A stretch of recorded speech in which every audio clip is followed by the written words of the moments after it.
तीव्र स्वरूपाचे हृदयाचा झटक्याने अनेक तरुण मृत्युमुखी पडताना मी बघतोय। जागतिक मापदंड असं सांगतो की साधारणपणे तुमच्या जीडीपीच्या 5% खर्च आपण आरोग्य व्यवस्थेवर केला पाहिजे। सगळ्यात महत्त्वाचं कारण म्हणजे आपल्या देशामध्ये आरोग्याच्या व्यवस्थेवर खूप कमी खर्च केला जातो। भारतामध्ये 80% आरोग्य सेवा ह्या खाजगी हॉस्पिटलच्या माध्यमातून पुरे होतात। तज्ञ डॉक्टरांची संख्या कमी आहे, MRI आहे तर रेडिओलॉजिस्ट नाही। बाहेरच्या देशातून लोक भारतामध्ये वैद्यकीय सेवा घेण्यासाठी येतात।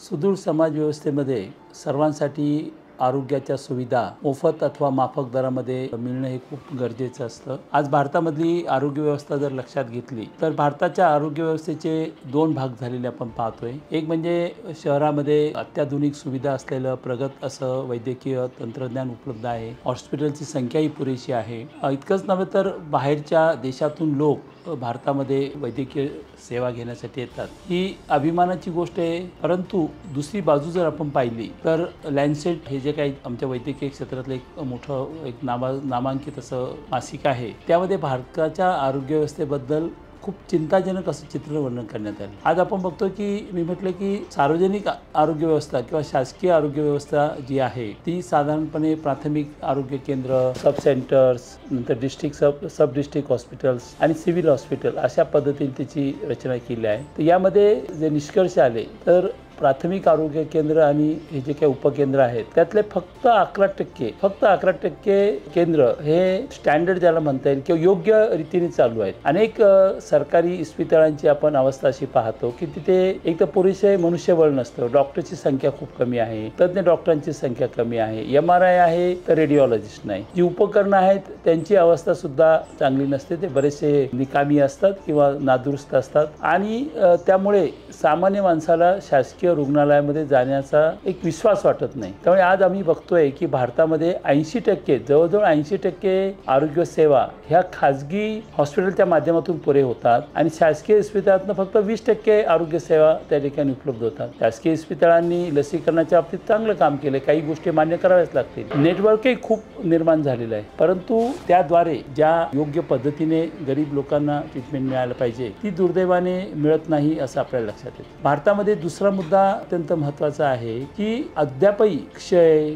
मलेरिया किंवा त्याला आपण हगवण किंवा डायरिया म्हणतो, अद्यापही हे जे आजार हे प्रगत राष्ट्रांना तर नामशेष झाले, ते अद्यापही आज आमच्या देशामध्ये लाखो लोकांचा बळी त्या ठिकाणी घेतात। कुपोषणाची समस्या विशेषतः दुर्गम भागामध्ये, आदिवासी भागामध्ये अद्यापही आम्ही त्या ठिकाणी सोडू शकलो नाही, ही वस्तुस्थिती आहे। आणि या सर्व पार्श्वभूमीवर आपण जेव्हा त्या पाठीमागच्या कारणांचा विचार करतो तेव्हा निश्चितपणाने सगळ्यात महत्त्वाचं कारण म्हणजे आपल्या देशामध्ये आरोग्याच्या व्यवस्थेवर खूप कमी खर्च केला जातो। जागतिक मापदंड असं सांगतो की साधारणपणे तुमच्या जीडीपीच्या 5% खर्च आपण आरोग्य व्यवस्थेवर केला पाहिजे, परंतु आमच्या देशामध्ये तो 2%, कधी 2.5% इथपर्यंतच तो खर्च होतो। तर जीडीपीच्या प्रमाणात खर्च करणं हे सुद्धा एक थोडंसं समजावून घेण्याचा विषय आहे। आता अमेरिका आहे, अमेरिका त्याच्या जीडीपीच्या खूप जास्त खर्च करतात, 10%, 15% खर्च करतात, परंतु अमेरिकेची जेव्हा आपण तुलना करतो तर अमेरिकेची जीडीपी ही भारताच्या 8 पट जास्त आहे, भारताच्या उत्पन्नाच्या 8 पट जास्त आहे आणि अमेरिकेची लोकसंख्या ही भारताच्या 25%च आहे। तेव्हा दर डोई किती खर्च होतो हे खऱ्या अर्थाने मापदंड पाहिलं पाहिजे आणि असा मापदंड आपण जेव्हा पाहतो तर ते अत्यंत शॉकिंग आहे। भारतामध्ये एका व्यक्तीच्या पाठीमागे साधारणपणे $20-25 असा खर्च केला जातो आणि तोच अमेरिकेमध्ये $4000 पर्यंत खर्च केला जातो। म्हणजे हे जे व्यस्त प्रमाण आपण पाहतो हे त्याचं एक मूळ कारण आहे आणि जी काही एक लोकांमध्ये त्या निमित्ताने आपण एक त्यांच्या आरोग्याकडे अक्षम्य असं दुर्लक्ष शासनाचं होताना आपल्याला त्या ठिकाणी दिसत आहे। यावरच्या उपाययोजनांमध्ये मी म्हणेन की एकतर शासकीय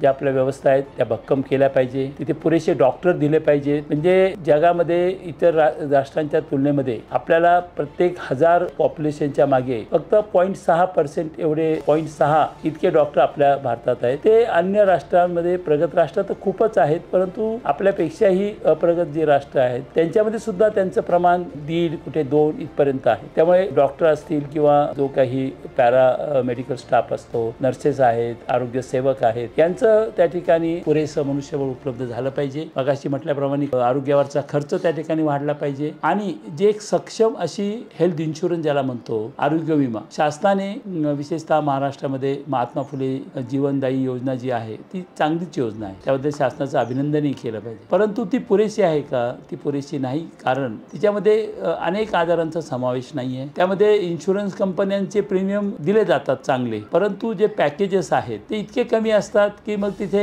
त्या ज्या हॉस्पिटल त्या सुविधा पुरवतात त्यांनाही ते पुरेसे नसतात. आणि मग कुठेतरी शासनाच्या योजनेत बसवण्यासाठी निकृष्ट दर्जाचं किंवा निकृष्ट म्हणण्यापेक्षा कमी दर्जाचं म्हणूया की अशा प्रकारच्या त्या ठिकाणी गोष्टी वापरल्या जाण्याची भीती असते. आणि म्हणून आपण यामध्ये एक सक्षम असा आरोग्य विमा हे सुद्धा खूप महत्त्वाची गोष्ट असं मला वाटतं. तिसरी महत्त्वाची गोष्ट म्हणजे आज भारतामध्ये जसं मी सांगितलं की साथीच्या आजारांबद्दल बोललो, त्याचप्रमाणे भारतामध्ये हृदयविकार असेल किंवा ज्याला आपण पॅरालिसिसचे अटॅक म्हणतो की ते आजार असतील, मेंदूमध्ये रक्तस्राव होण्याचं प्रमाण असेल किंवा कॅन्सर सारखा आजार आहे, किडनीचे आजार सुद्धा त्या ठिकाणी वाढत चालले, फुफ्फुसांचे आजार खूप मोठ्या प्रमाणात वाढले कारण आपल्या देशामध्ये प्रदूषण खूप वाढत चाललेलं आहे आणि मानसिक आजारांचंही प्रमाण खूप वाढत आहे. अतिशय म्हणजे ह्या आणि सगळ्यात मोठा किलर ज्याला आपण म्हणूया की सगळ्यात मोठं मृत्यूचं कारण असा आजार आहे तो पूर्णतः मानवनिर्मित आहे, तो म्हणजे ॲक्सिडेंटचं रोड ॲक्सिडेंटचं प्रमाण प्रचंड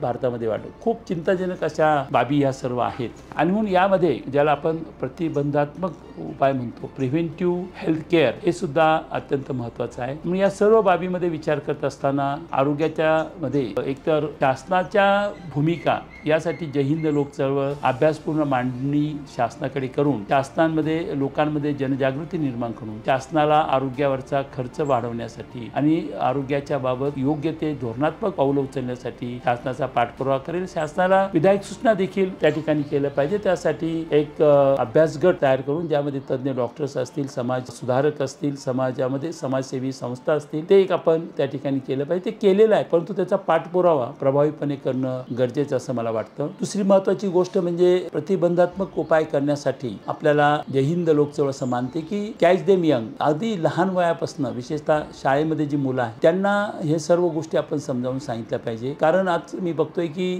तरुण मुलांमध्ये अगदी 20, 21, 22, 25, 30 अशा वयोगटामध्ये तीव्र स्वरूपाचे हृदयाचा झटक्याने अनेक तरुण मृत्युमुखी पडताना मी बघतोय किंवा मेंदूमध्ये रक्तस्राव होताना मी बघतोय. आणि म्हणून किंवा ॲक्सिडेंटच्याही बाबतीत तर यामध्ये या सर्व ज्याला आपण म्हणूया की मोठ्या प्रमाणावर मनुष्याचा बळ घेणारे जे आजार आहेत तर त्यांचं कारण मीमांसा लहान वयातच त्याच्याबाबत मुलांच्या मनामध्ये त्या सर्व गोष्टी, मग योग्य आहार असेल, योग्य व्यायाम असेल किंवा आता आपल्याकडे मिठाचं प्रमाण खूप आपण अतिरिक्त मीठ खाल्लं जातं आपल्या देशात, त्याबद्दलच्या सूचना असतील किंवा हे ज्याला आपण फ्रीजमध्ये स्टोअर फूड असेल, या सर्व गोष्टी कशा टाळता येतील यासाठी लहान मुलांपासून कॅच देम यंग त्यांना याबाबतची जागृती त्यांना त्याबाबत तयार करणं हा जय हिंदचा उद्देश आहे. त्याचप्रमाणे या लहान मुलांच्या माध्यमातून, कारण मोठी माणसं लवकर ऐकत नसतात, त्यांना ज्या काही चुकीच्या सवयी लागल्या त्या बदलण्याची त्यांची मानसिकता नसते, या लहान मुलांच्या माध्यमातून त्यांच्या परिवारापर्यंत किंवा त्यांच्या समाजापर्यंत पोहोचण्यासाठी या मुलांना